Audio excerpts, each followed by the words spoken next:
So,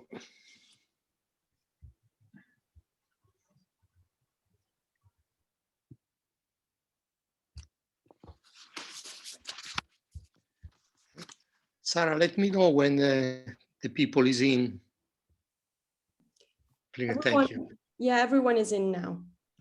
Okay, so we can start. Yes, yes, we can. So, hi to everybody. Welcome to the last session of our conference. Today we have two invited talks. The first is the talk presented by Professor Philipp Kellmeyer, and the second is the talk proposed by Vittorio Gallese. At the end of his talk, Vittorio Gallese will be awarded of the SINe medal, which is not the Nobel Prize, as Mario De Caro said last time, but is the sign of our appreciation of his work, of course.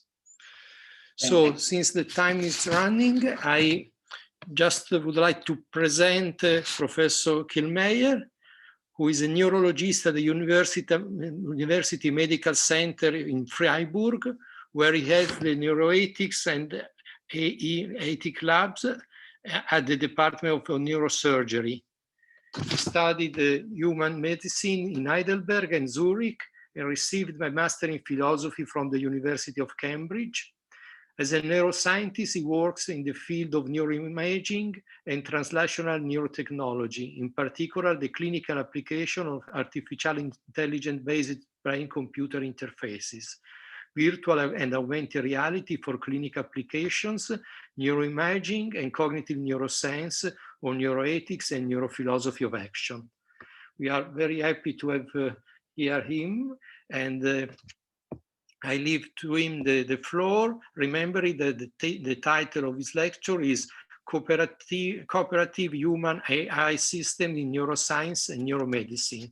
Thank you very much. Please, Professor Kellmeyer. Yes, welcome everybody, and thanks again for the kind invitation, also for the very kind introduction, President Francesco. It's a real pleasure to be able to be here with you today and to discuss the issue of cooperation between humans and AI systems with a specific focus on neuroscience and neuromedicine, since this is my main area of work. And the main focus of the talk will be, because we all know about the powers of AI systems now, but how can we make sure that in the future humans and AI systems can cooperate and understand each other? So I will start out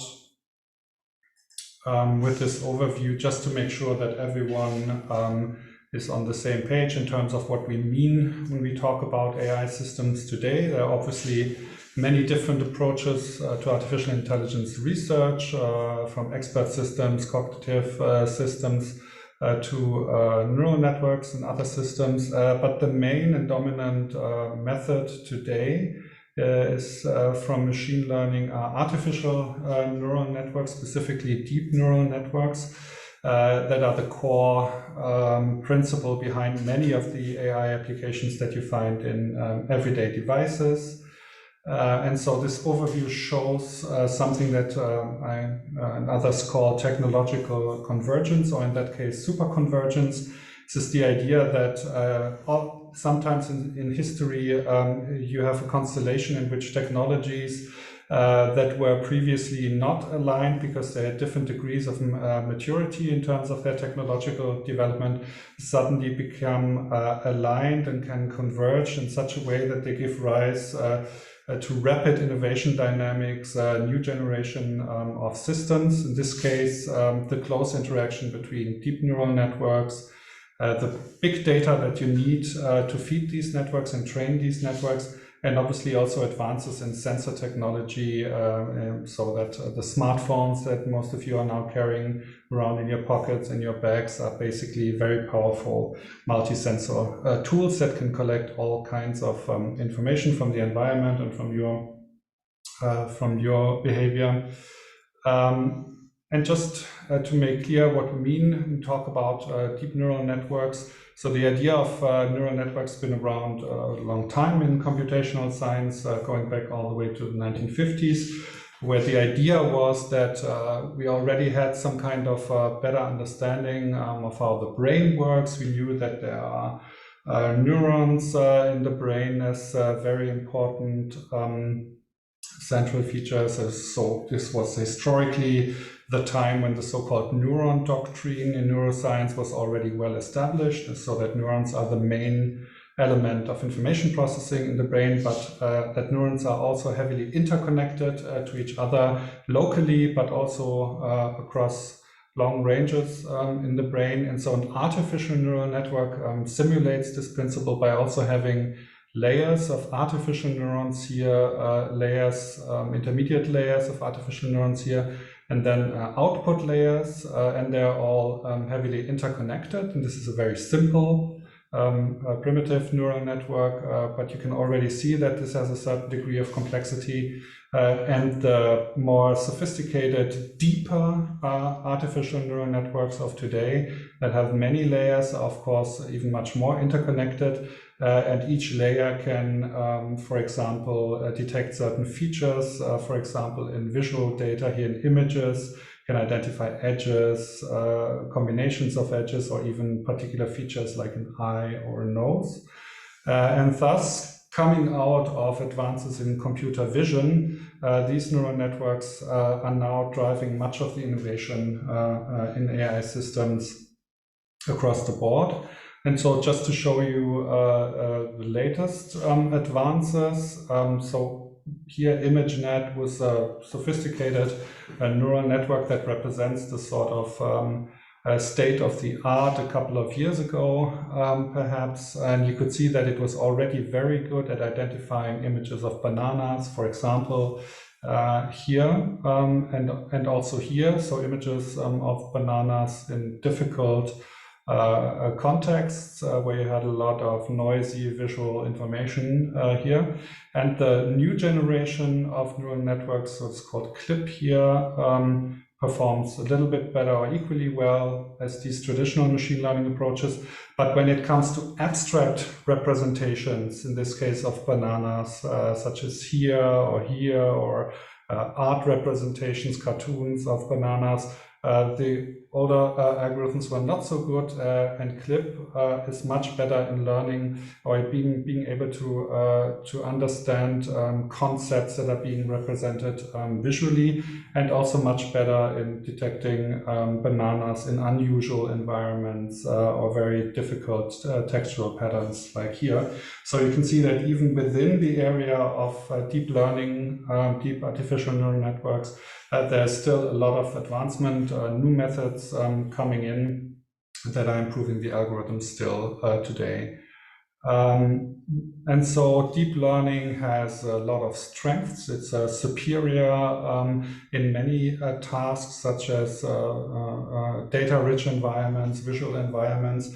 It excels at something that is called end-to-end learning. So from the raw data, from the image data or other data, analysis all the way to visualization, for example. It can excel to some degree also in transfer learning. So artificial neural networks that are trained on one particular task, like a computer game or so, when you transfer them to another task, another computer game, they don't start from zero, but they are already a little bit better than if you would start out from the beginning.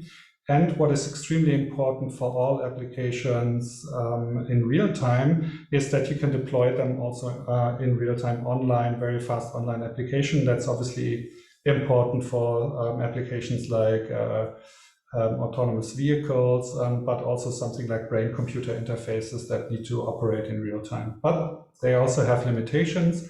Many of the software architecture, the parameters, design choices are often made without a priori knowledge of what the best parameter choices are. And so these have to be done manually, have to be tinkered with. And so a big part of current machine learning research is something that's called auto machine learning, in which you basically train artificial neural networks to optimize other artificial neural networks, so to find the best parameters, the best design choices, also with machine learning approaches, which will sort of improve these approaches further. And so they're still a little bit slow in training because you need a lot of structured input, a lot of training data, and a lot of manual optimization of the frameworks, but this should become better.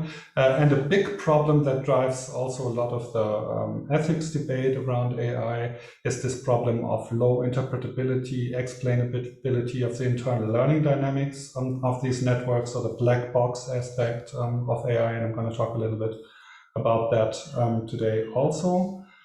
And there are also interesting connections between modern day neuroscience and these types of deep neural networks, in which applying deep learning for analyzing neuroimaging data or EEG data or other data from neuroscience often now has advantages over other modeling approaches, and neuroscience can also inspire new AI architectures and vice versa. So there's a sort of bi-directional knowledge transfer now between neuroscience and machine learning that is very interesting.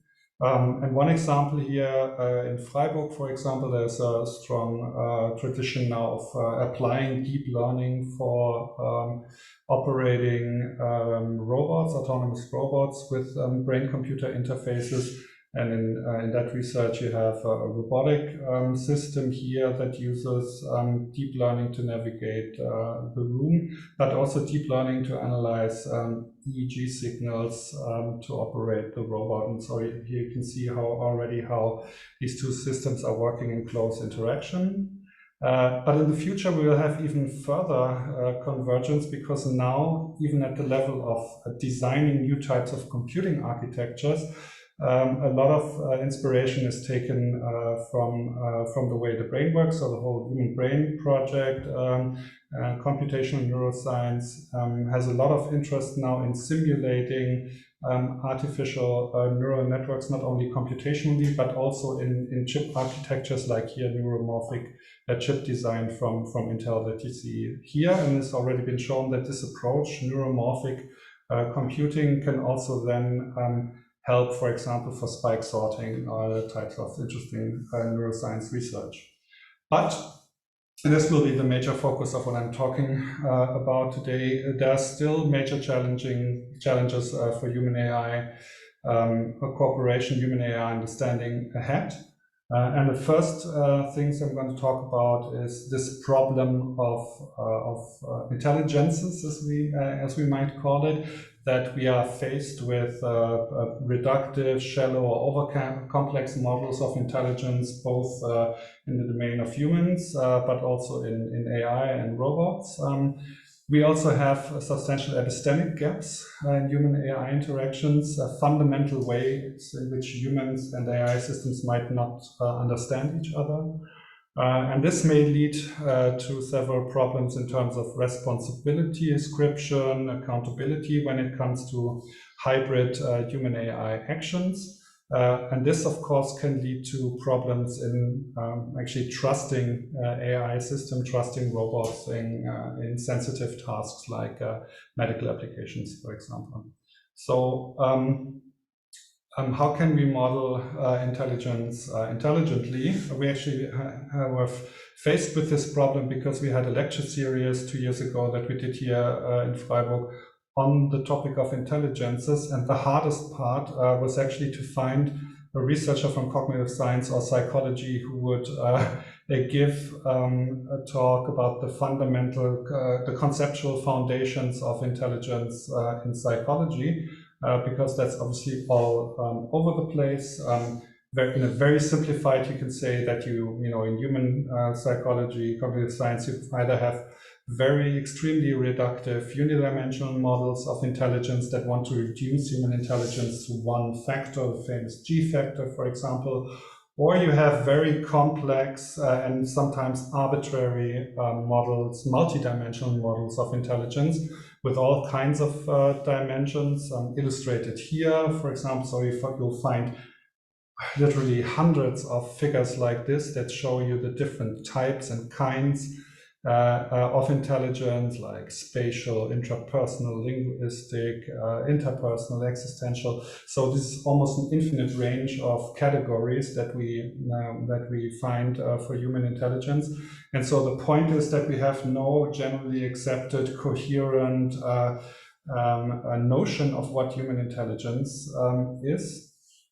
And so when we have a human brain and an intelligent robot, for example, based on deep learning, interacting here in a typical AI-based closed-loop brain-computer interface, for example, in which brain activity controls the robot, and the robot can give feedback visually or through physical interaction or even through a closed-loop brain stimulation.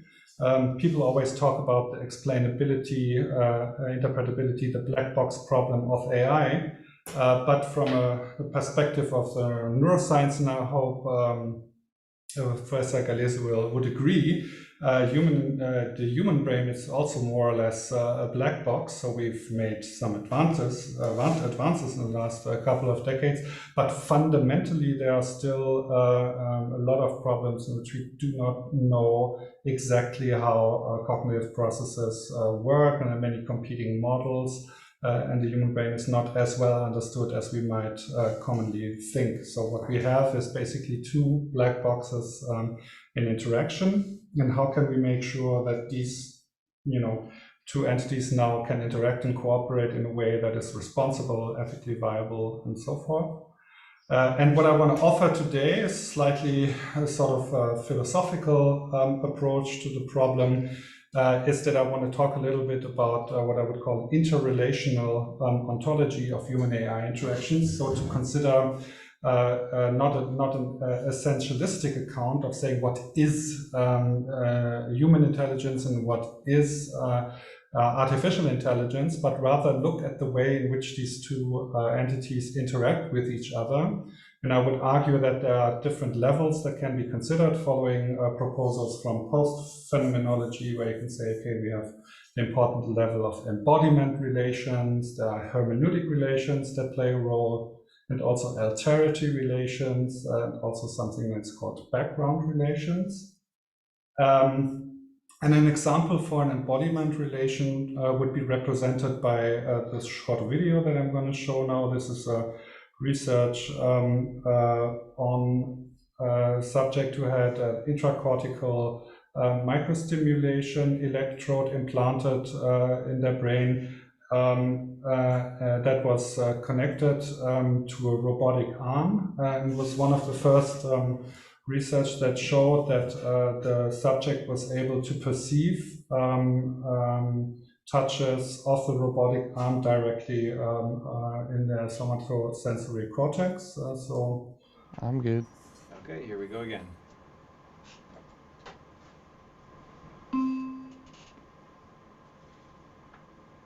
Index, ring, pinky, index, middle, middle,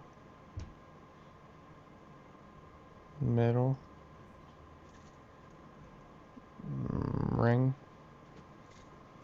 ring, index. So what you can see here is a really interesting kind of embodiment relationship between this robotic arm here, the electrodes that are directly implanted into somatosensory cortex of the person. The person is blindfolded but can still perceive the touch, the person touching the fingers here with high reliability, and that's the kind of close interaction, embodiment interaction that was not possible in such a way before. And in terms of hermeneutic relations, we can say, or you could say, that technology in general provides an interpretative frame for our plans and our actions, which can have reduced serendipity. So if this was a map of Rome, for example, let's say you have a navigation system here. If the navigation system shows you the optimal routes that you, so there are many possible routes, but the navigation system picks one route that it thinks is optimal. And what it does is therefore thereby sort of narrowing your choices and giving you an interpretative frame for how you navigate the city. And maybe you will never find this really beautiful corner cafe that is located here, because you would always go this way. So it narrows opportunities and gives a sort of interpretive frame. And this technical limit may cause perceptual, analytic, experience-related blind spots, and it's also somewhat related to the problem of biased algorithmic applications, because your choices are basically pre-framed by what technology offers to you.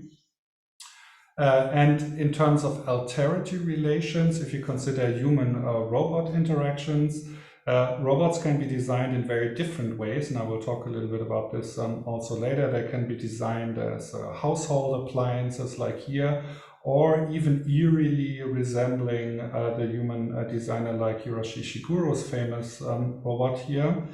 And of course, we will have very different perceptions in terms of perceiving this as basically just an appliance, and maybe this as an other. And this can have consequences, obviously, for the way in which we interact with technology, because we'll have very different interactions with this type of technology and very different with this type of technology. Yeah, so these kinds of the level of alterity relations plays an important role. But often unquestioned and extremely important is also the level of background relations, what sometimes is called technotopia in philosophy. So the background reality that we live in an engineered environment full of technology. From the perspective of philosophical anthropology, of course, you could say that humans are and always have been tool-using and tool-making animals, and that you cannot think humans outside of technology.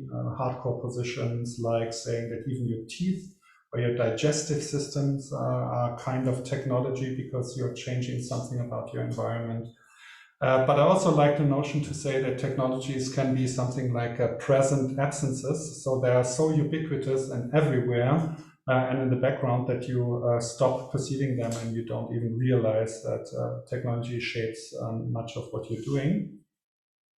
And so in terms of human AI understanding and human AI relationships, instead of talking about intelligences that are not well defined, I would take the view from neuroscience, cognitive neuroscience, from an embodied perspective, to say that the embodied and an active, that means perceptually guided brain, is a hermeneutic device, so an interpretative device, an apparatus for active perception, inference on the kinds of sensory data that we get, and prediction that enables us to perceive data, find and recognize patterns in these data internally, generate inferences and predictions, intentions and goals, act in pursuit of those goals. And this enables us to take an interpretative stance towards the world. And this is what human intelligence actually allows us, is to be able to interpret the world around us and act accordingly. And so to reduce this, one could say perception, active perception is already an act of interpretation. You can see the famous duck rabbit here. You can say analysis, so the internal processes, what we're doing with perceptual data is an act of interpretation. This is a little unfair to our friends from statistics, machine learning, and artificial intelligence, but framing the way in which we understand data, frame data, and analyze data is already an act of interpretation, obviously. But action Action is also an act of interpretation, because by our actions we offer affordances, action possibilities to others to act on these interpretations.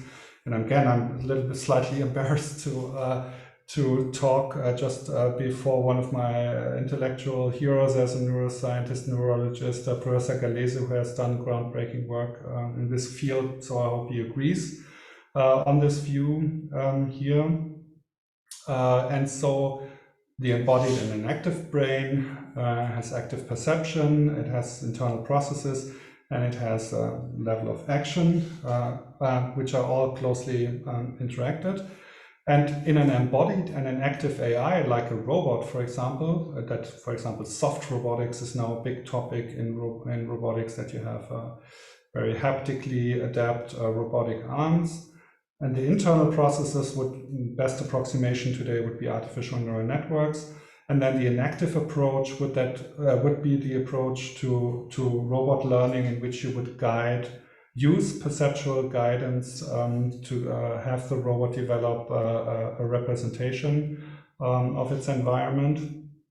But how does this work in non-embodied and an active AI? So in the kind of AIs that we often work with today, so in your smartphone there's a microphone and maybe a deep learning model, or in something like a voice assistant. This is in a sense all happening at the algorithmic level, and you have some kind of output device, but it seems obvious that you cannot have the same kinds of relations to this piece of technology than to a highly interactive, adaptive kind of robot. And so I would say that in terms of future relationships between humans and AIs, this question of embodiment versus non-embodiment and activism and so forth will play a major role for cooperation.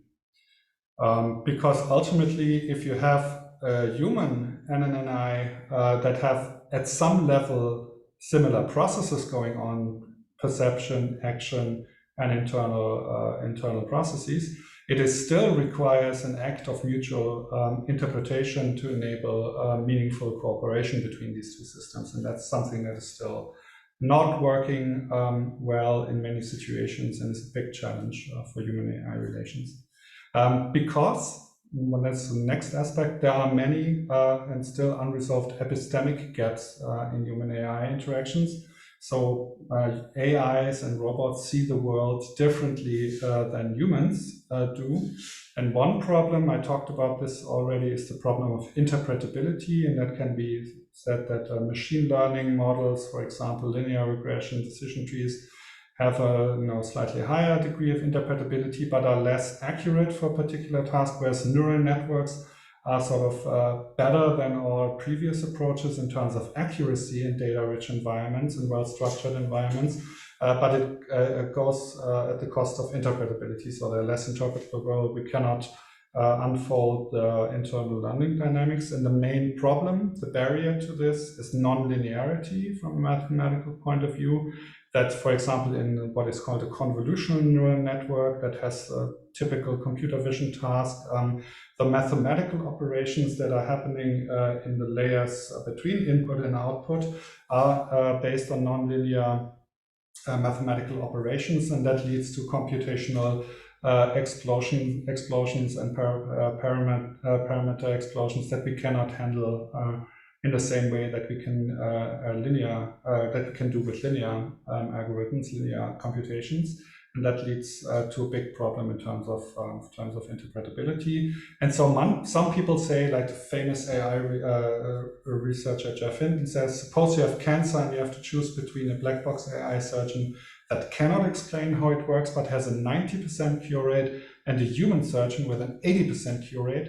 Would you want the AI surgeon to be illegal? So it's slightly, of course, provocative statement to say, why don't we care about interpretability at all? Isn't it enough that these systems can now perform some tasks better than humans? Why do we actually need to understand what's going on inside? And I would argue we need to understand what's going on inside because if you open the black box and look how these AI systems, the artificial neural networks, are actually working, it turns out that they often use very different visual features from images, for example, than human do. Here, for example, in the context of breast cancer and microcalcifications.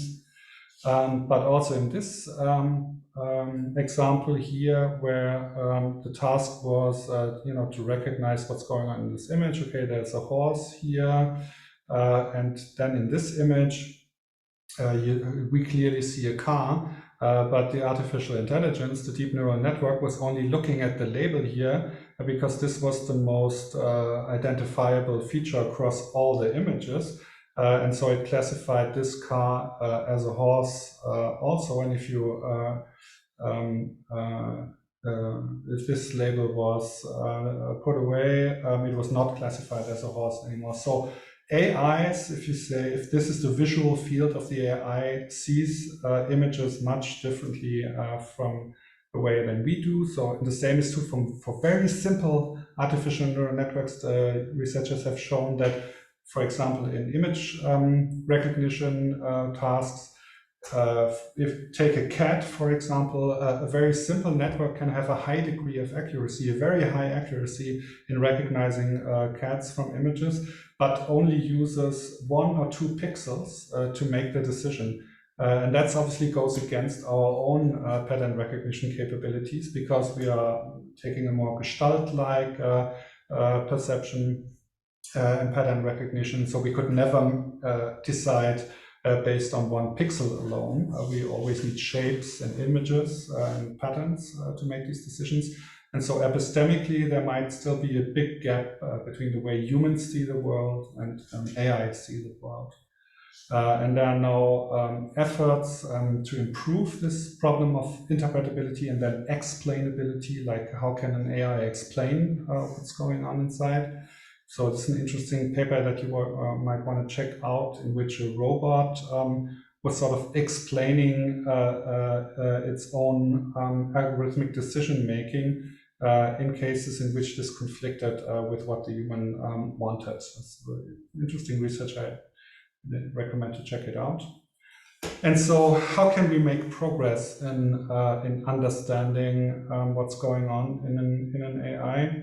And I want to take a metaphor from science, here in this case, general relativity, and make the case that an important role for future cooperative human AI systems is that we have not only a mathematical and conceptual understanding of what an AI does, but also a higher level sort of narrative understanding, if you will, or metaphorical understanding.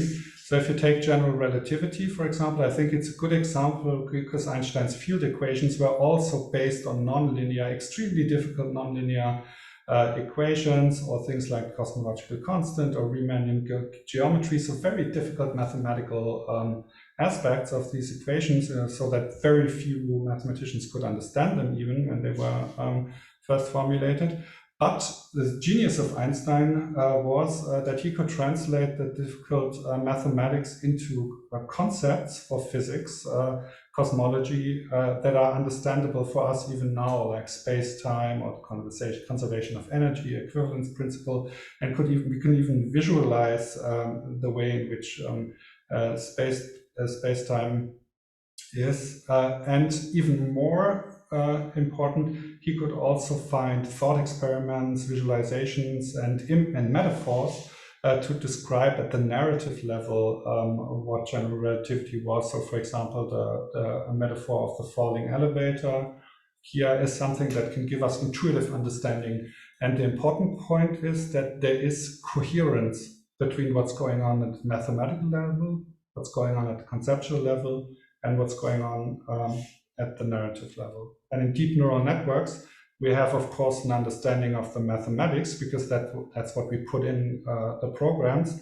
And we have some interesting concepts like backpropagation, reinforcement learning, convolutions, normalization, and so forth. But what I would argue is that what is still lacking is an intuitive, metaphorical, higher level narrative understanding of how these networks actually work. And maybe this is the work where cognitive science, psychology, philosophy can help to improve human AI understanding in the future. And maybe these different levels also correspond to the level of here interpretability, to the level of explainability, so that you can explain it in concepts, in conceptual language. But understandability requires something more, so that these concepts are understood by everyone. You need a good illustration, a good metaphor, a good story. But another challenge, because otherwise, if you cannot understand AI systems, we have this problem of accountability or responsibility gaps. So you can see here in situations in which humans and intelligent systems, AI systems, are working closely together, shared human AI systems like brain-computer interface, for example.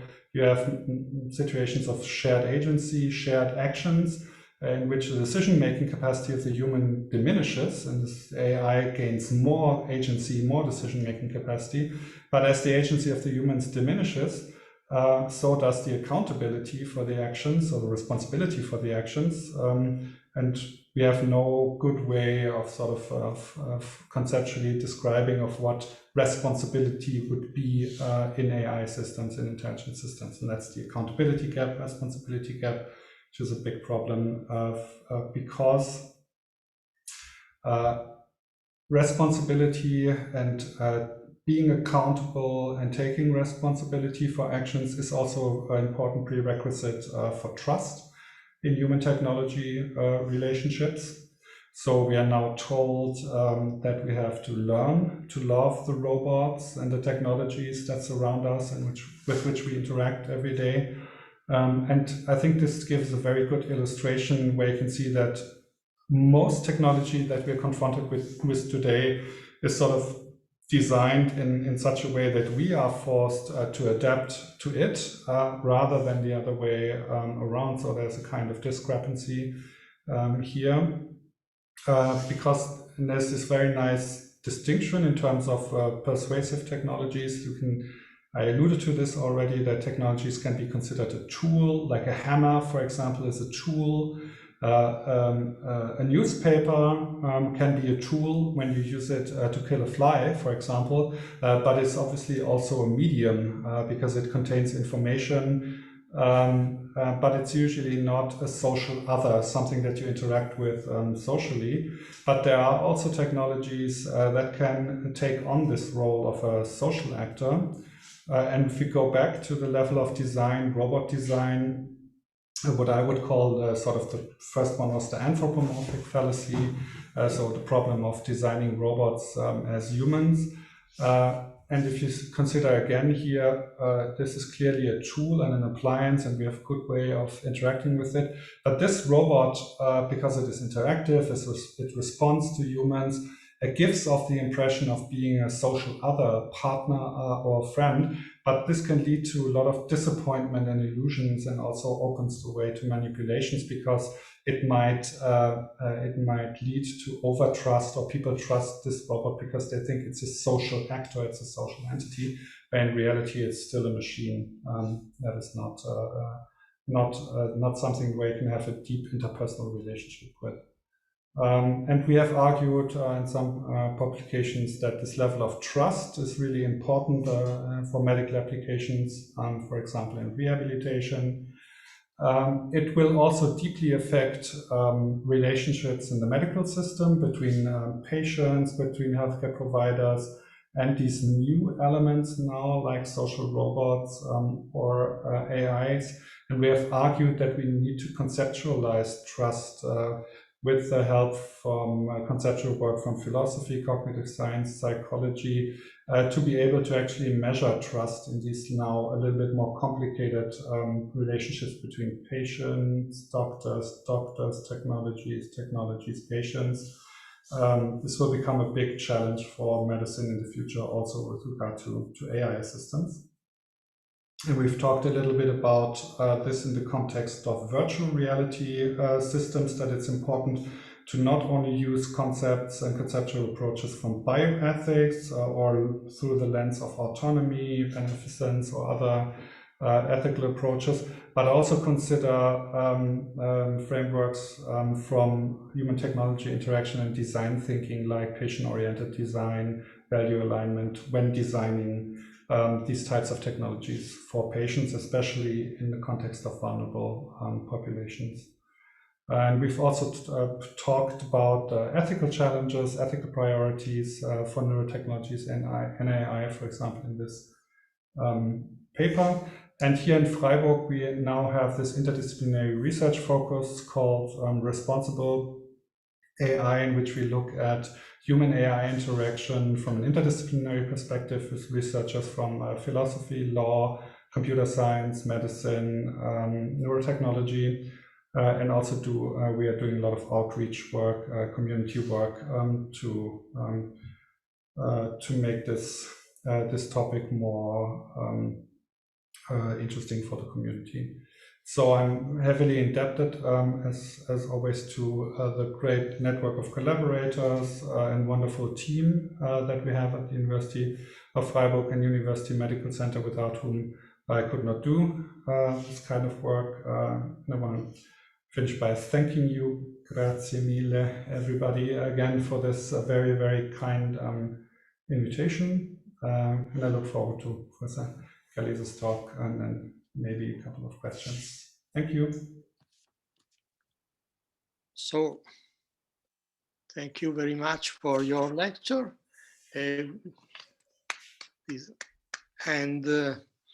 We have a few minutes for some questions. So please raise the hand or use the chat to pose your questions.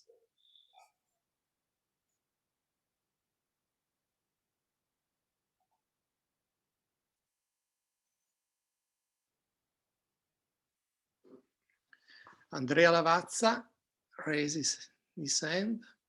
Please, Andrea. Thank you. Thank you, Philipp, for your talk. Very insightful. Interestingly, you mentioned that serendipity can reduce technology, can reduce serendipity. Does it mean that we can now make less by chance discoveries? Do you think that the technology can compensate this loss? Thank you. Yeah, thank you very much, Andrea. I think it's a very deep question, a very far-reaching question, because obviously, epistemically, technology has always shaped the way in which we understand the world, in which we understand science. So you can see this, for example, at the different approaches in the big brain projects, like the Brain Initiative in the US, who uses this tool-based approach that basically says, oh, we need to invent new technology to better understand the brain, and the Human Brain Project that says, oh, we need to map the brain as extensively as possible so that we can simulate it and then maybe better understand it. And so technology provides, as I said, an interpretative frame for the world, and it may expand our vision insofar. So if you consider the microscope, for example, Leeuwenhoek and the microscope opened the whole world to us that we didn't even know existed, the world of microbes that has become so important today, one might say.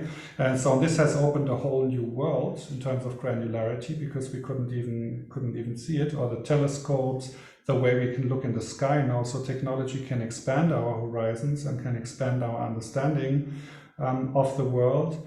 But in everyday interactions, if we have very close relationships with technology, so consider smartphones, for example.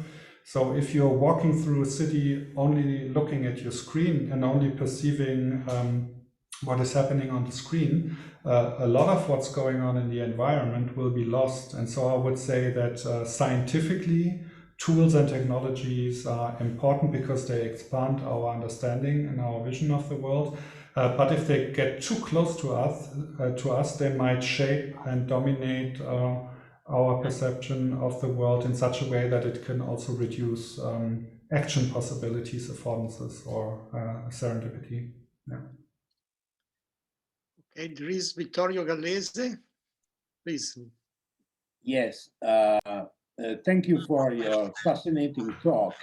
My question deals with the potential Massimo, mi senti? cooperation relationship between humans and robots. Yesterday, I was attending to a talk given by Kat Fotopoulou. They studied anxiety in people who sustained many months under lockdown during the current pandemic. And they were interested in investigating the soothing, calming, and reducing anxiety role of videos providing vicarious tactile experience, okay? And so they confronted the exposure to videos showing human-human tactile interaction, human-pet tactile interaction, and human-robot tactile interaction. So the winners were pets.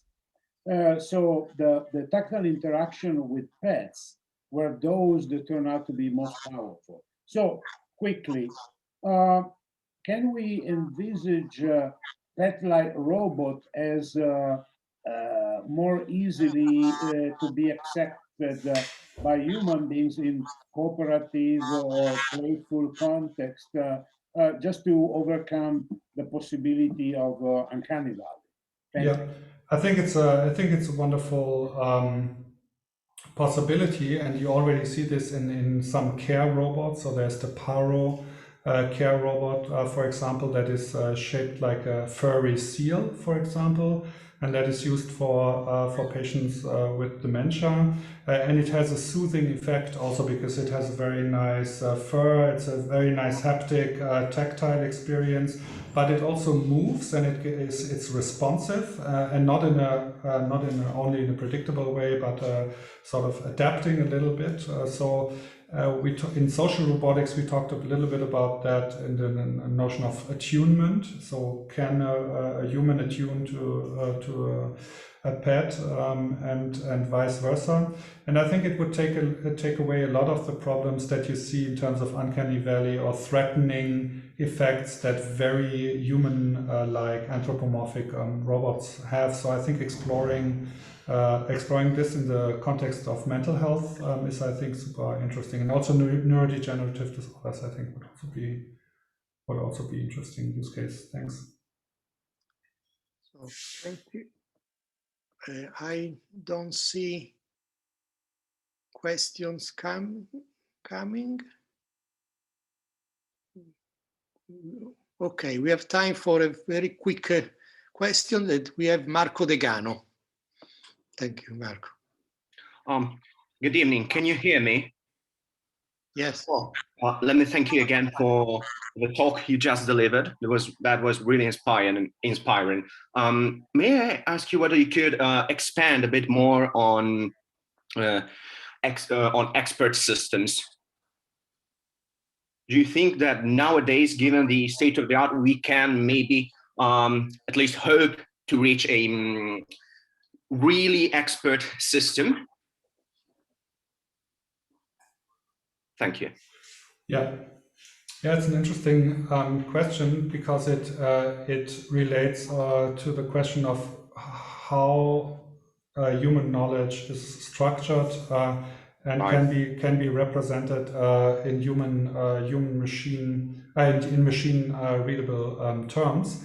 So if you consider, for example, the latest generation of natural language processing tools, GPT-3, neural networks for generating texts, for example, or something that is sort of trained on the whole of Wikipedia or the whole of the internet, for example, you can, in very well described and very well defined knowledge environments and knowledge landscapes, you can imagine that expert systems can actually will become much better than the previous generations that we have. CLIP is an example, also because we will have artificial neural networks that also understand abstract conceptual representations, which is an important aspect of knowledge transfer in humans. So there's this whole notion, like Douglas Hofstadter and so forth, that actually the key to cognition is thinking in analogies, and that analogies are the core of cognition.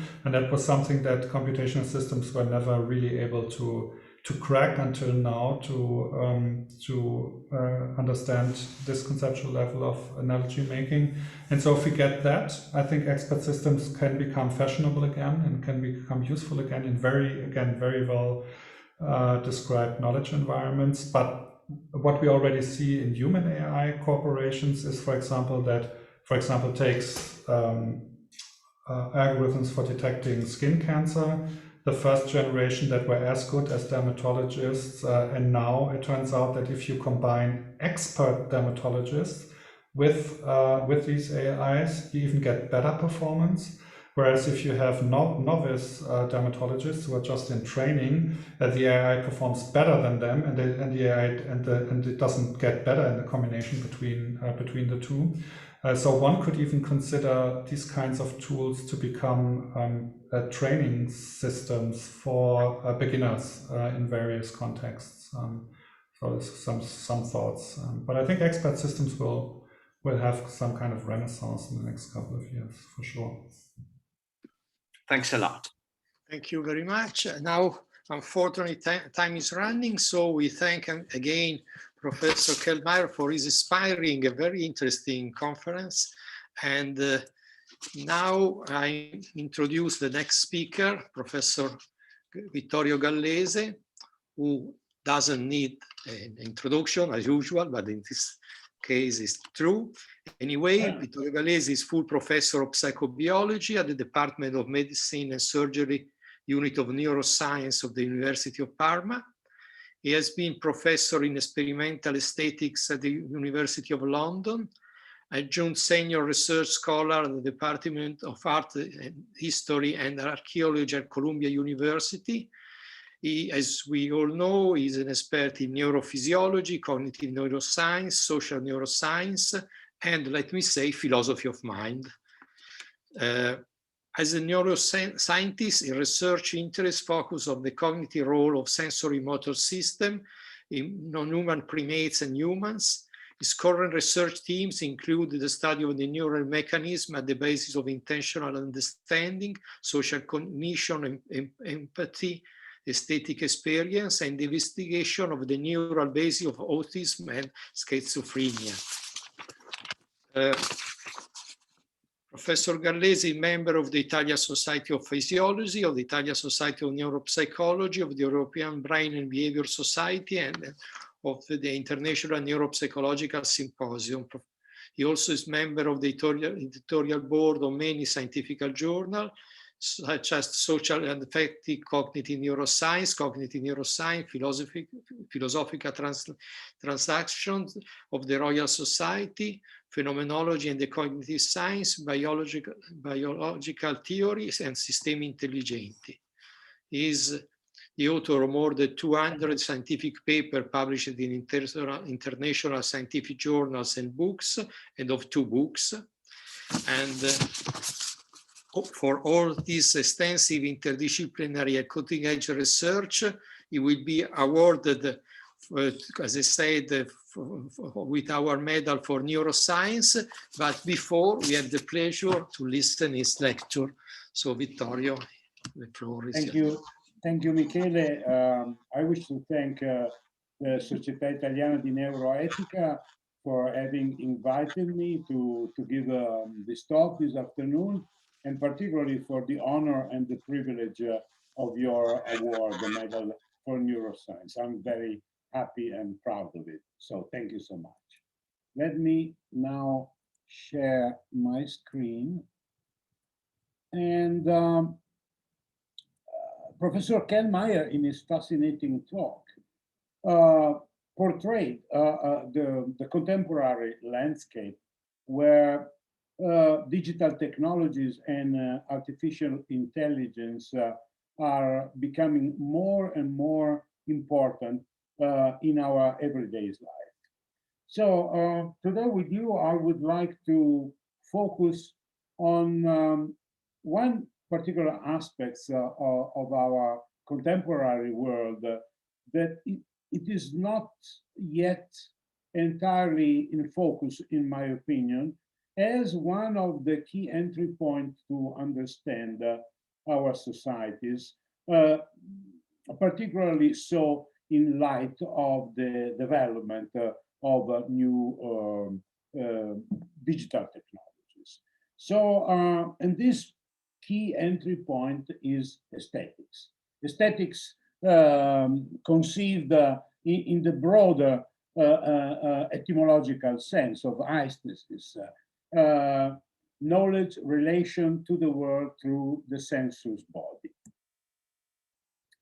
I would like to start bringing you back with a time journey, using a famous scene from a masterpiece of film history, 2001, which captures the moment in which these ancestors of ours, by looking differently to a bone, discovers it as a tool.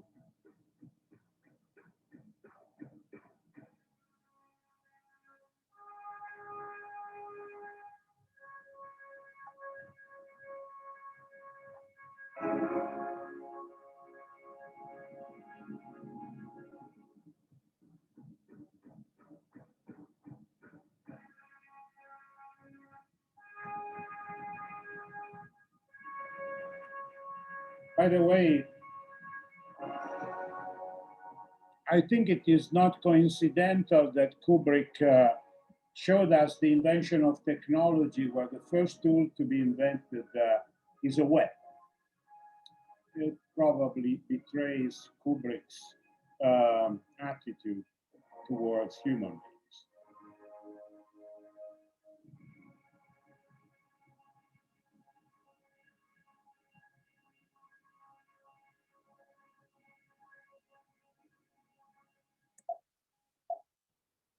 Okay. So, as Helmut Plessner, one of the fathers of philosophical anthropology, would have put it, we are naturally artificial and artificially natural as human beings. In our long evolutionary journey, we and our culture are closely intertwined with technological development, which is the result in turn of our human cognitive technology. I think in this respect, we should turn to Gilbert Simondon, who already in the 50s, writing his doctoral thesis on our relationship with objects, wrote that technology clearly exceeds any narrow utilitarian purpose, because technology is a network of relation. It is what mediates between ourselves as human beings and the nature of which we are part. So he published his thesis as a book, De mode d'existence des objets techniques, where he wrote, begin quote, the technical object understood according to its essence becomes the support and the symbol of that relation we want to call trans-individual. By the intermediary of the technical object, an interhuman relation is thus created that forms the very model of trans-individuality, end quote. So we are duplex, but if we account for the latest technological development marking our human culture, we could say that we are duplex twice, or in two complementary ways. We are duplex in the sense that self and other are reciprocally connected and interdependent, but we are also duplex in a different way. There is another self-related duplicity worth being explored, and which is specifically the relation of the self to the parallel worlds of representation. For Homo sapiens, the world is not only the arena of the struggle for survival, but also a space of representation.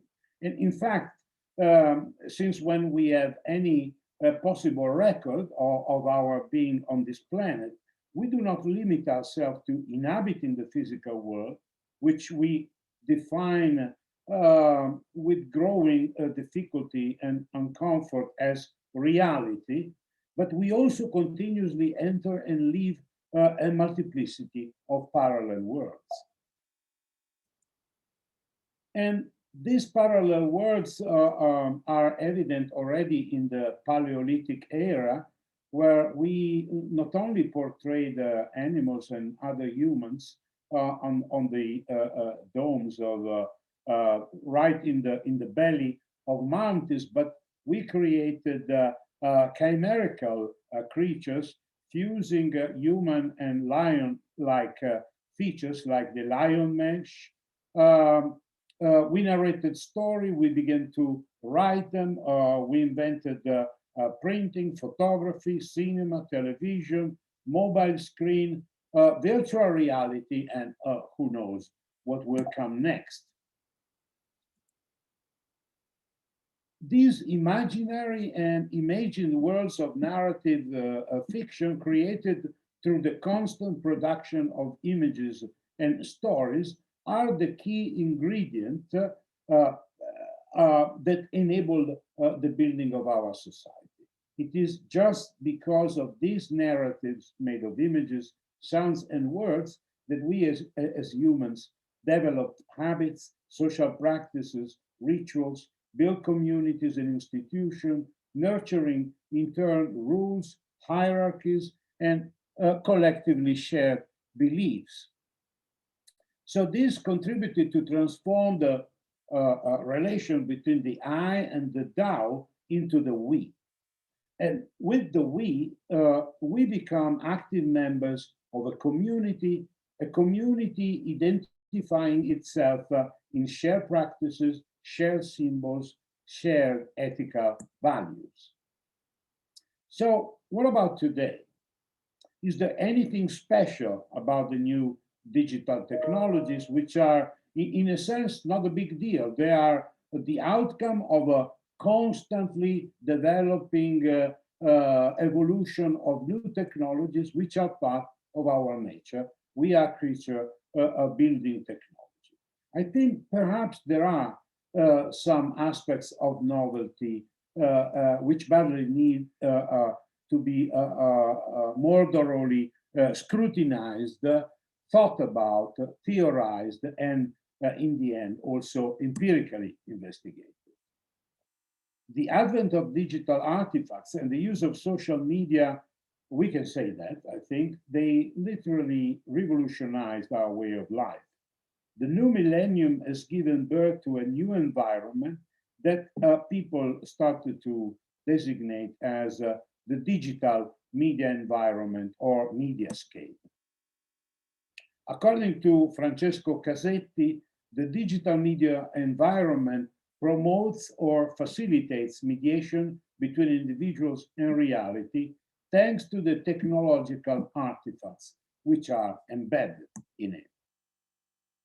So intersubjectivity depends on social practices and relations, but these social practices and relations are multiplied by digital media because digital media are transferring social practices and relations into a bidimensional world replica, which is terribly similar to the world of cinematic fiction.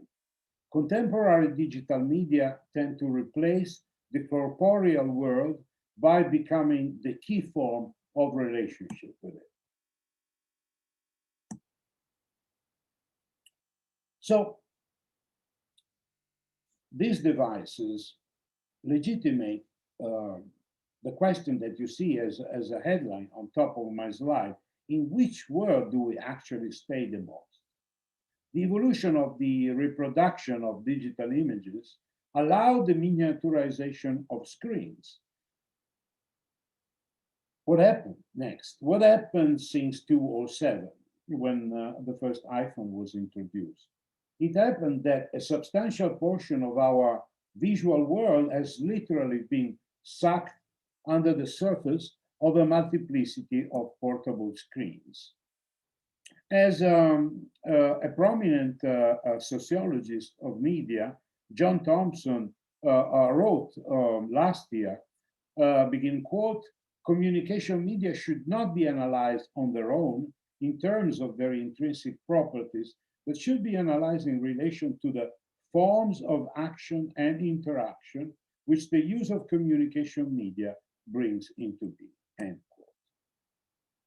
So we spend more and more time with guys like this. Portable screen, skin screens, which become our technobody prosthesis.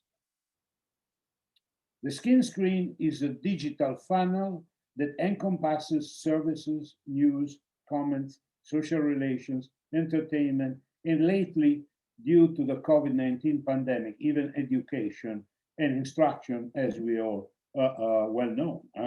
We are not in Padua, we are not in Pavia, we are not in Freiburg, we are somewhere in the mediascape. The creation of meaning mediated by the new digital environment, strongly inhabited by the emotions, which are often negative, that the very same digital environment amplifies and retransmits to us, influences the way we perceive the world and the beliefs and opinions that guide our choices and our decisions. So playing a major role in affecting how we react to what's going on in our world, in the world we inhabit.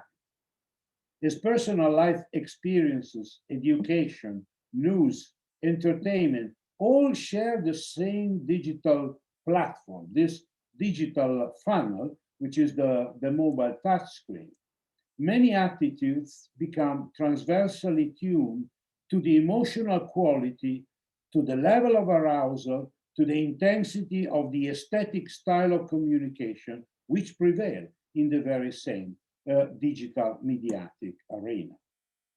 So the digital self that we use normally as an avatar of ourselves on all the platforms we inhabit every day, and whose story we narrate online, is the product of an elaborate construction of which the selfie is an important ingredient. So the self becomes more aesthetic, and the body literally change. I just want to mention the booming of aesthetic cosmetic surgery after the introduction of the self. So the ritualized repetition of digital social practices makes a personal obsession an increasingly less private religion with anxiogenic content. And in the present COVID-19 era, this is also amplified by the transfer to the parallel digital world of much of our social life because of the well-known prescription limiting our physical proximity to others. So aesthetics becomes one key access point to the understanding of how digital technologies shape our identity, our social relationship, and the world in which we live. The digital disintermediation of perception and of the creation of meaning operated by this new media environment have literally aestheticized the world. In the broader notion of the term, as I said at the beginning, the multimodal perception of the world through our body. So the current pandemic has shown how dependent we are on digital technologies, which on the one hand allow us to maintain social connection with others, enable us, in spite of the restriction, to have scientific meetings like the one we are enjoying now. But on the other hand, they are perceived as incapable of guaranteeing a sufficient experience of presence in our social relations, in education, in culture, and even in entertainment. Well, what is it, an experience? I find quite inspiring the definition offered by John Dewey in Art as Experience in 1934, where he wrote, begin quote, the red emphasis is mine. Experience is the result, the sign, and the reward of that interaction of organism and environment, which, when it is carried to the full, is a transformation of interaction into participation and communication. So in order to have, to fully enjoy a social experience, we need to transform the interaction into participation and communication, and we are still very much lagging behind under those respect if the social relation is that allowed by digital disintermediation. As Hans Gumbrecht wrote in 2004, every human contact with the things of the world contains both a meaning and a presence component. So aesthetics pervades all forms of social cognition. The impact the new digital technologies and the related social practices have on people's life and society are nevertheless still quite poorly studied. New digital technology put a new bodily, non-linguistic visuality at the center of our experience of the world. The postmodern technological modernization brings the body back at the center of the relationship with a reality increasingly mediated by performatively perceived digital audiovisual simulacra. And how do we embody images? Briefly, what we have learned so far is the following. Aesthetic experience is a mediated form of intersubjectivity. And intersubjectivity has an intercorporeal side. This started to emerge with the discovery of the mirror mechanism, first in macaque, then in humans. But let me add to this picture a more recent development stemming from the research of our colleagues in Tübingen University. When confronting the activation of mirror neurons when the macaque is facing a human being performing the action, with a situation where the macaque, as we are doing now, is just watching the screen, we discover that for half of mirror neurons, it doesn't make a difference. They respond vigorously to both. For the remaining half, there is a preference in terms of intensity of the neural discharge to the naturalistic action, but there is a bold response to the field one as well, which means that we are, so to speak, hardwired to react, to respond to bodily action, no matter what the medium is, even well before the invention of language. In humans, we know that different sectors of our brain respond during the execution, the observation, but also the imagination of objects, gratuitous movement, or communicative sign. The same applies to the domain of emotions. Here we have one instantiation of the vicarious experience of disgust leads to the activation of the same part of the anterior insula that normally is active when we experience subjective physical disgust. The same applies to touch. The same area that is activated when my legs are touched is also activated when I see touching the legs of someone else. So I came up with this model of embodied simulation as a way to provide a coherent theoretical framework, a level of functional explanation. I'm totally with Professor Kellmeyer in the necessity for clarity and for the progress of our empirical investigation to keep levels of description distinct as possible, bearing in mind that all relate to different aspects of a holistic, integrated living being. So thanks to embodied simulation, we can vicariously experience the meaning of action, emotion, and sensation of others with a peculiar experiential quality, which I designate as from within. Thanks to this mechanism, we recognize motor goals, intention, emotion, sensation, without necessarily having to use inferential reasoning. Perhaps at this level, we use bodily inferences. This, of course, scaffolds more sophisticated forms of understanding, of knowing, which rely on the usual cognitive tools that many of us are actively investigating also at the brain level. So, embodied simulation, in my opinion, provides a unified account of nonverbal and verbal aspects of interpersonal relations that likely play an important role in shaping the self, its dynamic and ever-changing identity, and the shared cultural practices. It reveals a unified functional mechanism that connects physical reality, as we have seen, with imaginary fictional worlds, links at the fractional level, symbol making and symbol reception. So I'm almost done. The digital media sphere is changing the nature of experience as the hybridization of its digital and bodily aspects creates cross-contamination that require us to constantly negotiate and remediate. And during this COVID time, we experience that for many hours every day. We go in and out, and every time we go in or out, we have to renegotiate. The world we relate to from our screens shapes our take on reality, our social relations, and our identity. If it is true that ethics arises from aesthetics, that is, from our sensible acquaintance with the world thanks to our bodily nature, then I think that neuroscience can help us greatly to understand the reality in which we live by studying how we construct the experience of an increasingly hybrid world. The intercorporeality implied by embodied simulation, in my opinion, constitutes a useful starting point to analyze the mode of presence that characterizes the digital mediascape and to shed new light on our responses to it.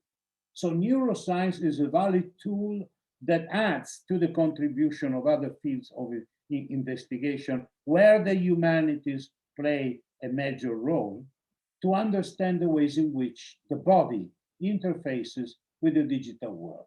Neuroscience can reveal some of the rules of the game, so to speak, helping us to understand our present, providing tools to design new social contexts and new mediation. Thank you for your attention.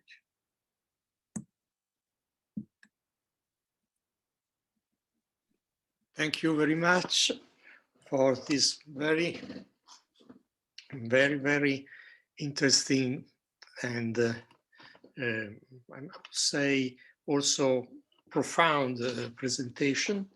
And there are questions, but before the question, I would like that Andrea Lavazza would show at least the prize to our Vittorio Gallese. And this is. Yeah, it is. Thank you so much. And congratulations. Thank you. We will send it to you. So thanks. Okay.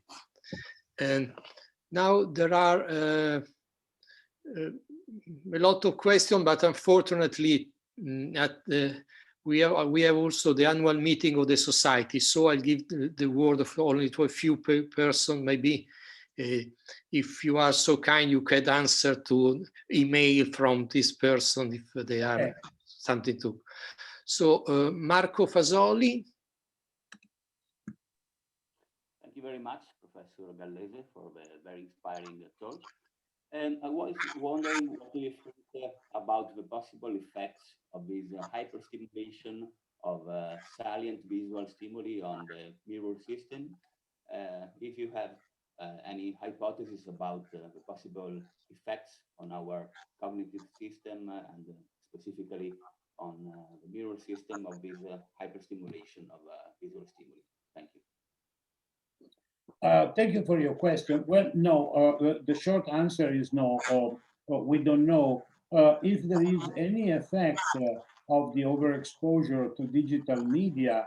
I think that impact clearly affects the whole brain body, not just one specific mechanism like the mirror mechanism. What we know is that these mechanisms respond actually this is something not many people reflect upon.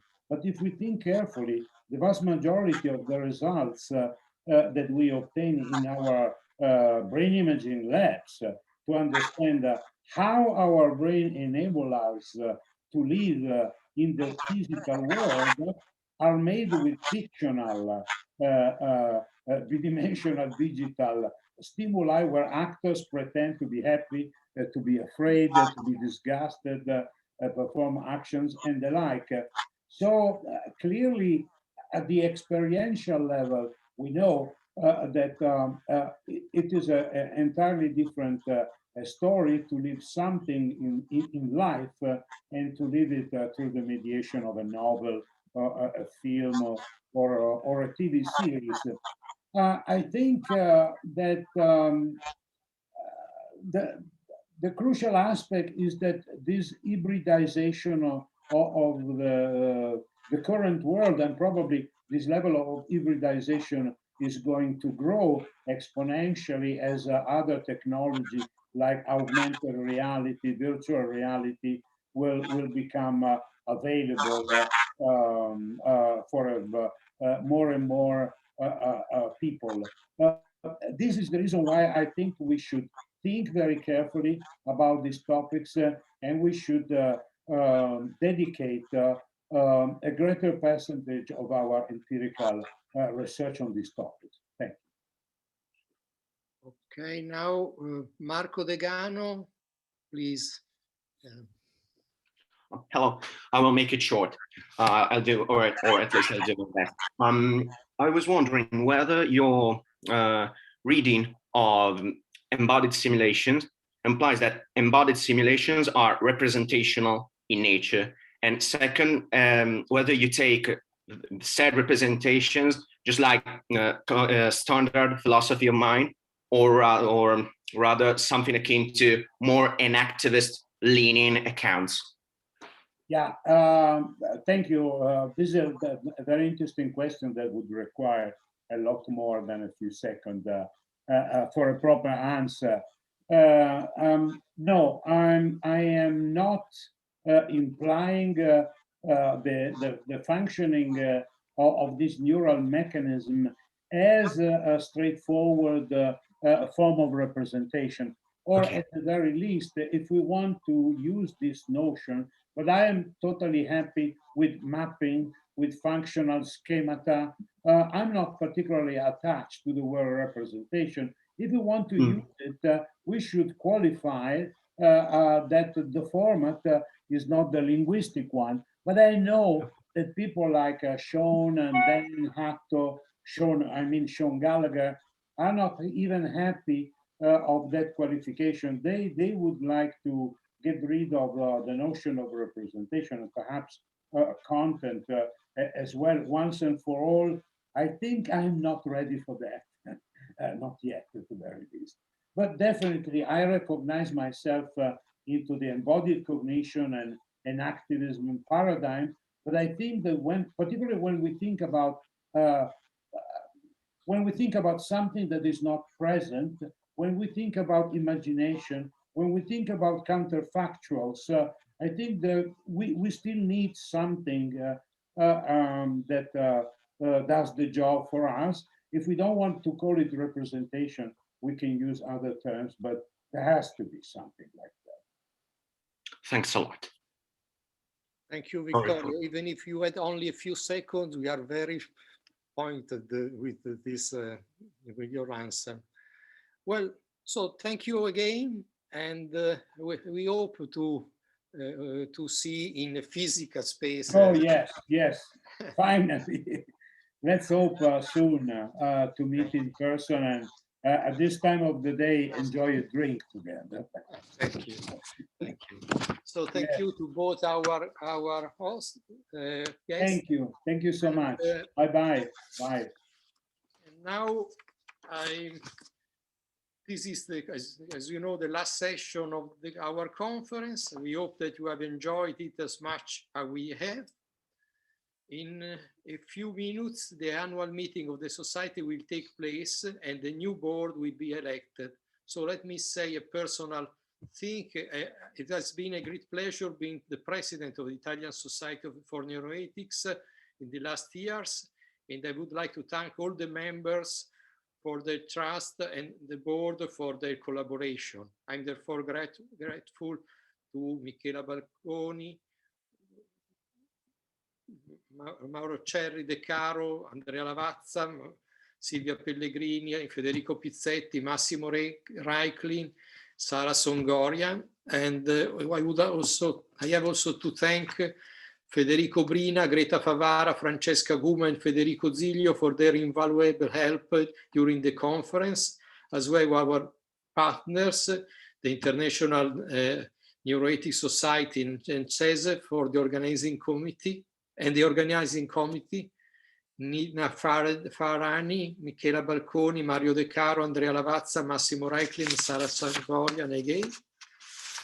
To the SINe member, see you in a few minutes at the annual meeting. To all participants, let's hope to see you next year, finally in person. So thank you for attending the conference and to the next time.